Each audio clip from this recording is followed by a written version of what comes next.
ایمان مزاری کو گرفتار کر لیا گیا ہے۔ ایمان مزاری سابق وفاقی وزیر شیری مزاری کی بیٹی ہیں۔ ایمان مزاری نے جمعہ کے روز ایک تنظیم کے جلسے میں ملکی اداروں کے خلاف تقریر کی تھی۔ آپ کو ہم خبر سے آگاہ کر رہے ہیں، اسلام آباد ایمان مزاری کو گرفتار کر لیا گیا ہے۔ ایمان مزاری سابق وفاقی وزیر شیری مزاری کی بیٹی ہیں۔ ایمان مزاری نے جمعہ کے روز ایک تنظیم کے جلسے میں ملکی اداروں کے خلاف تقریر کی تھی۔ ایمان مزاری کو گرفتار کر لیا گیا ہے۔ ایمان مزاری سابق وفاقی وزیر شیری مزاری کی بیٹی ہیں۔ ایمان مزاری نے جمعہ کے روز ایک تنظیم کے جلسے میں ملکی اداروں کے خلاف تقریر کی تھی۔ قومی کمیشن برائے حیثیت نسواں نے گھریلو ملازم خواتین اور بچیوں کی ہراسانی کے بڑھتے واقعات پر تشویش کا اظہار کیا ہے۔ کمیشن کی چیئرپرسن نیلوفر بختیار نے نگران وزیر اعظم کو خط لکھ کر گھریلو ملازم خواتین کے تحفظ سے متعلق چارٹر آف ڈیمانڈ بھی پیش کر دیا۔ دیکھتے ہیں یہ رپورٹ۔ قومی کمیشن برائے حیثیت نسواں کا گھریلو ملازم خواتین کے خلاف واقعات پر اظہار تشویش۔ چیئرپرسن نیلوفر بختیار کا نگران وزیر اعظم انوار الحق کاکڑ کو خط۔ گھریلو ملازم خواتین کے تحفظ سے متعلق چارٹر آف ڈیمانڈ پیش کر دیا۔ چارٹر آف ڈیمانڈ قانونی اور انسانی حقوق کے ماہرین کی مشاورت سے تیار کیا گیا ہے۔ کمیشن کی چیئرپرسن نیلوفر بختیار نے خط میں کہا ہے کہ گھریلو ملازم خواتین کو اکثر تشدد کا سامنا کرنا پڑتا ہے۔ بعض مقامات پر ان خواتین کی جان کو بھی خطرات ہوتے ہیں۔ ایسی خواتین ہماری غیر متزلزل حمایت اور تحفظ کی مستحق ہیں۔ نیلوفر بختیار کا کہنا ہے کہ پاکستانی خواتین کے حقوق کا ٹھوس فوائد میں تبدیل نہ ہونا افسوسناک ہے۔ یقین ہے وزیر اعظم کا موقف خواتین کے حقوق کے تحفظ کے لیے امید کی کرن ثابت ہوگا۔ نگران وزیر اعظم کی قیادت میں پاکستان میں خواتین کے روشن مستقبل کے منتظر ہیں۔ ٹیکسلا میں پولیس نے کارروائی کرتے ہوئے معصوم بچوں کے ساتھ بد اخلاقی اور دیگر منفی سرگرمیوں میں ملوث گینگ کو گرفتار کر لیا ہے۔ پولیس کے مطابق آگے بڑھے اور آپ کو بتائیں، کراچی کے تعلیمی اداروں میں منشیات سپلائی کرنے والوں کے خلاف کریک ڈاؤن جاری۔ 15 سے زائد ملزمان کو گرفتار کر لیا گیا۔ پولیس اہلکار سمیت ٹرانسپورٹرز کا دھندے میں ملوث ہونے کا انکشاف۔ مفرور ملزمان کے شناختی کارڈ اور پاسپورٹ بلاک کروانے کا فیصلہ کر لیا گیا ہے۔ تفصیلات اس رپورٹ میں۔ تعلیمی اداروں میں منشیات فروخت کرنے والے ملزموں کے خلاف پولیس ایکشن کی تیاری۔ منشیات سپلائی کرنے والے ملزموں کی لسٹیں تیار، گرفتاریوں کا آغاز۔ مفرور ملزموں کے شناختی کارڈ اور پاسپورٹ بلاک کروانے کا بھی فیصلہ۔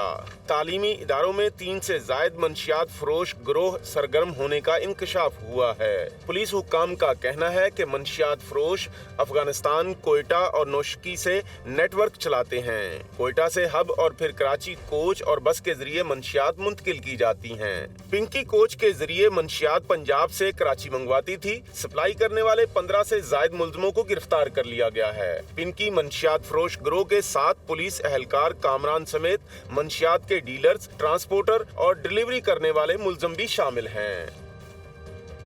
دوسری جانب سندھ کے مختلف سرکاری اداروں میں کرپشن سے بھرپور سسٹم اور سرپرستوں کے خلاف کارروائی کا فیصلہ کر لیا گیا ہے۔ پہلے مرحلے میں 60 سے زائد افراد کے نام فہرست میں ڈالے گئے اور ان کی کرپشن سے متعلق تمام شواہد حاصل کر لیے گئے ہیں۔ تفصیلات محمد علی حفیظ کی اس رپورٹ میں ہیں۔ زمینوں پر قبضے، غیر قانونی تعمیرات اور سرکاری اراضی کی بندرباٹ کے کالے دھندے میں ملوث عناصر کے خلاف زمین تنگ کرنا شروع کر دی گئی۔ پہلے مرحلے میں سرکاری محکموں میں کرپشن کے لیے سسٹم چلانے والے 60 افراد کی فہرست تیار کر لی گئی۔ فہرست کو 3 حصوں میں تقسیم کیا گیا ہے۔ فہرست کے مطابق کرپشن سسٹم کی کرتا دھرتا 10 اہم شخصیات ہیں جن کا تعلق اہم ترین سیاسی حلقوں سے ہے۔ اس کے علاوہ سسٹم کے لیے کام کرنے والے 56 مختلف سرکاری افسران اور ملازمین کے نام بھی فہرست کا حصہ ہیں۔ فہرست میں 17 ایسے افراد کا نام شامل کیا گیا ہے جن کو پرائیویٹ پرسنز کا ٹائٹل دیا گیا ہے۔ سرکاری ذمہ دار ذرائع کے مطابق building control, development authorities, board of revenue, registrar offices اور کمرشی نظام میں کئی برسے موجود کرپٹ سسٹم ماہانہ اربوں روپے کما رہا ہے۔ کراچی کے بلڈرز کی نمائندہ تنظیم آباد نے زمینوں پر قبضوں، غیر قانونی تعمیرات میں ملوث عناصر اور تمام کرپٹ سسٹم کے اہم کرداروں کے خلاف اعلیٰ سرکاری اداروں کو شواہد سمیت شکایات درج کروائی تھیں، جس کے بعد گزشتہ 6 ماہ کے دوران کرپٹ سسٹم کی تمام تفصیلات جمع کی گئیں۔ ذرائع کا کہنا ہے کہ سندھ میں نگراں حکومت کے دور میں کرپشن کے خاتمے کے لیے بھرپور ایکشن ہوگا، جس کے لیے ہر سطح سے منظوری لے لی گئی ہے۔ عدالتی حکم کے باوجود شہریار آفریدی کی ایم پی او میں گرفتاری اسلام آباد انتظامیہ کے لیے مشکل بن گئی۔ اسلام آباد ہائی کورٹ نے ڈی سی عرفان میمن اور ایس ایس پی آپریشنز جمیل ظفر کے خلاف کا بڑا حکم دیا۔ عدالتی حکم کے خلاف ورزی کے مرتکب دونوں افسران پر فرد جرم کے لیے 28 اگست کی تاریخ مقرر کر دی ہے۔ تحریر حکم نامے میں کہا گیا ہے کہ عدالتی فیصلے کے باوجود ایگزیکٹو آرڈر جاری کر کے ڈی سی نے نظام انصاف کو بیکار سمجھا۔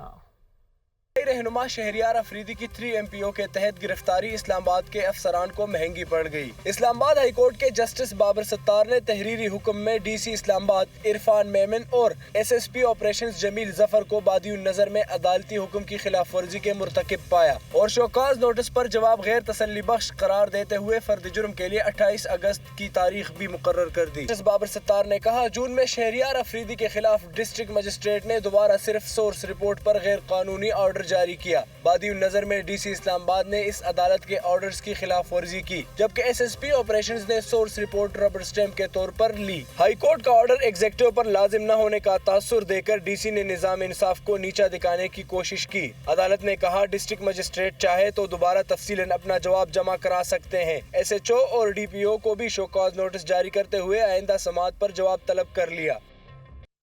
نگران وزیر اعلیٰ پنجاب محسن نقوی کہتے ہیں سیلاب سے متاثرہ علاقوں میں ریلیف کا کام جاری ہے، عوام کی زندگیوں کا تحفظ پہلی ترجیح ہے۔ مزید کہا کہ متاثرہ علاقوں سے لوگوں کا انخلاء ہر صورت یقینی بنایا جائے۔ وہ لاہور میں میڈیا سے گفتگو کر رہے تھے۔ تفصیلات لیاقت علی کی رپورٹ میں۔